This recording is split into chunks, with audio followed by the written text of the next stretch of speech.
Hi, my name is Tiana Reese, and today we'll be exploring professional dispositions of learners through Grand Canyon University, and based on my understanding of my own dispositions, respond to some questions. So I believe that teachers play a crucial role in supporting learning. It's their job to create engaging lessons and an inclusive environment where all students can be successful. They improve planning and practice through continuous reflection and professional development. Dr. Daniela Makovec, in A Teacher's Role in Professional Development, states that factors that influence the role of the teacher are internal and external. And teachers' professional development, the important part of which is the teacher's role, continues throughout their career and is not something which the teacher would have permanently possessed in the unchanged form. Excellent teachers are constantly finding new ways to grow themselves and their practice to ensure that their teaching methods are effective and current. Teachers can uphold professional expectations by adhering to ethical standards, maintaining respectful relationships, and advocating for their students. In the book, A Handbook for Teaching and Learning in Higher Education, Enhancing Academic Practice, it states that effective teaching has to be predicated on an understanding of how students learn. The objective of the activities is to bring about learning, and there has to be insight and knowledge about learners' needs for teaching to be successful. The classroom environment should be student-centered in order to have student success. Teachers can collaboratively advance the profession by sharing those best practices, participating in research, and mentoring new educators. Effective teachers are willing to collaborate with others, and they have a commitment to personal development. The professional dispositions that I currently possess are high expectations, fairness, professional conduct, and reflection. While I possess other dispositions, these are the ones that I feel best describe me. High expectations is categorized as identifying strengths and weaknesses in students and using knowledge and data to tailor instruction for each student. Communicating expectations positively to students and including students in the planning of classroom goals is something else that is considered high expectations. I pride myself on building those positive relationships from day one.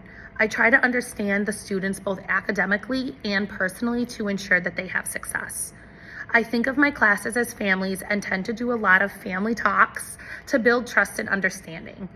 I know that each student learns at their own pace and in their own way, so including them in my lessons and including them in planning my lessons, I can use their feedback to adjust my teaching. Building positive relationships and engaging students in academic conversations correlates with professional disposition of fairness as well. I also differentiate my instruction in order to meet the diverse needs of my students. I switch between both whole group and small group instruction to incorporate different learning styles. I try and lead by example by dressing and acting professionally because I believe that students will follow suit. If teachers want to hold students accountable, we need to follow the same expectations. Some dispositions I believe I can work on include respect for the diversity of others and curiosity.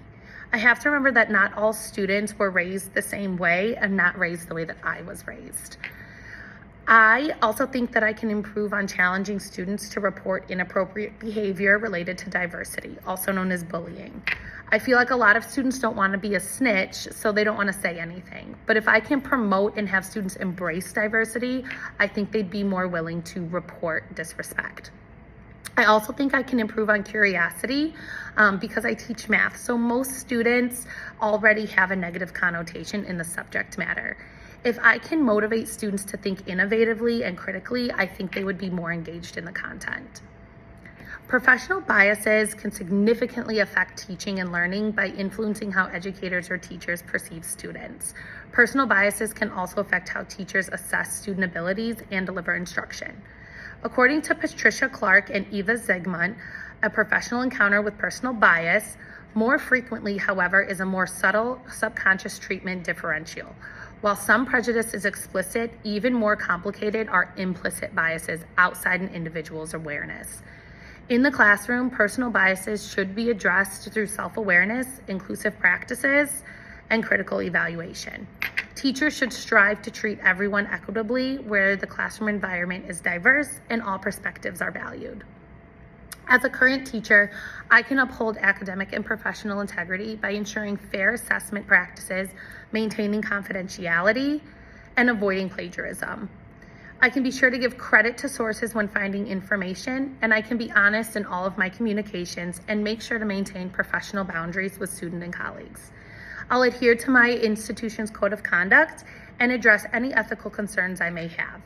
If I can consistently demonstrate integrity, I can foster a positive and respectful learning environment.